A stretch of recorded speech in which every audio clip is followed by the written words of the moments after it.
पिंकी के पति कमलेश की दुकान पर गांव का गुंडा जग्गू दादा आता है और धमकी देकर जाता है कि अगर उसने 1 लाख रुपए नहीं दिए तो वो दुकान तोड़ देगा। घर में सभी परेशान होते हैं। अरे सत्यानाश हो उस जग्गू का, अच्छा खासा लड़का था, पता नहीं क्यों गुंडागर्दी करने लगा, किसी की भी जमीन हड़प लेता है और अब हमारी दुकान के पीछे पड़ा है नास पीटा। मेरे तो कुछ भी समझ में नहीं आ रहा कि मैं क्या करूं। अरे बेटा, मैं तो कह रही हूं कि 1 लाख रुपए दे दो और छुट्टी पाओ इस जग्गू दादा से। नहीं माँ, मेहनत की कमाई है, ऐसे कैसे दे दूं? मैं तो 1 रुपया भी नहीं देने वाला उसे। अरे पैसा तो दोबारा भी कमा लेंगे, पर जान है तो जहान है। नहीं पिताजी, मैं नहीं दूंगा पैसे, मैंने फैसला कर लिया है। पिंकी कमरे में आकर सोचने लगती है, मेरे पति के ऊपर ये कैसी मुसीबत आ गई है। हे भगवान, क्या करूं मैं? तभी उसे जादुई पत्थर से आवाज सुनाई देती है, दन दना दन दन दन दन, जो चाहे वो तू बन। अरे हाँ, मैं भी कितनी भुलक्कड़ हूँ, मेरे पास तो जादुई पत्थर है, पर मैं क्या करूँ? जग्गू दादा तो बहुत बड़ा गुंडा है, उसका सामना मैं कैसे कर पाऊंगी? पर मुझे ये करना ही होगा। पिंकी प्लान बनाती है और उसे एक आइडिया आता है और वो आइडिया वो सबको बताती है। सुनिए, मेरे पास एक प्लान है। आप जग्गू दादा को पैसे देकर उन्हें घर पर खाने पर बुलाइए। सब ये सुनकर दंग रह जाते हैं। लो और सुनो, अरे वो तुम्हारे दूर के चाचा नहीं है जिसको खाने पर बुलाया जाए। जग्गू दादा है इस गांव में सबसे अमीर और 1 नंबर का गुंडा। ओफो सासू माँ, मैं जो कह रही हूँ वो करके तो देखिए।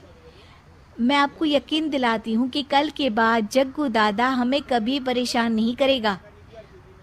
पिंकी के कहने पर कमलेश जग्गू दादा को रुपए देता है और उसे अपने घर खाने पर बुलाता है। अरे भाई, मानना पड़ेगा कमलेश, काफी तरक्की कर लिया है तुमने। 1 लाख रुपए तो बड़ा ही कम डोनेशन था। जग्गू दादा सोफे पर बैठता है और सबसे मिलने लगता है। अरे भाई, लता मौसी ठीक तो हो ना? सुना है घुटने में बहुत दर्द रहता है। हाँ बेटा, पर तुझे कैसे पता चला? अरे जग्गू दादा सारे गांव की खोज खबर रखता है, और वैसे भी मेरी माँ और आप तो बचपन की सहेलियां थी ना, तो आप तो हमारी माँ सी हुई। मौसी कहकर 1 लाख रुपए का चूना लगा रहा है कमबख्त। तभी बेल बजती है और कमलेश दरवाजा खोलता है तो सब दंग रह जाते हैं। अरे एमपी साहब, आप आइए आइए। आप कमलेश को कैसे जानते हैं? अरे भाई, कमलेश हमारे बड़े ही अच्छे मित्र हैं और मैंने सुना है कि आप इनकी दुकान हड़पना चाहते हैं, इनसे चंदा भी मांगते हैं आप। अरे एमपी जी, वो तो बस थोड़ा धंधे में मंदी चल रही थी तो गांव वालों से थोड़ी मदद मांग ली। देखो जग्गू दादा, होंगे दादा तुम अपने घर के, ये हमारे पहचान के लोग हैं, इनके साथ तुमने कुछ भी उल्टा सीधा किया तो सीधा जेल में डाल देंगे, समझे? फिर वहां बाकी कैदियों से चंदा मांगते फिरोगे क्या? जग्गू घबरा जाता है और वहां से जाने लगता है। जी जी एमपी जी, समझ गए हम, चलते हैं। हमें माफ कर दो कमलेश बाबू।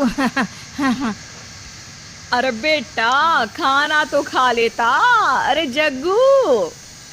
जग्गू दादा को भागता देख एमपी के रूप में बदली पिंकी हंसने लगती है और सब एमपी के पास आते हैं और उनका धन्यवाद करते हैं।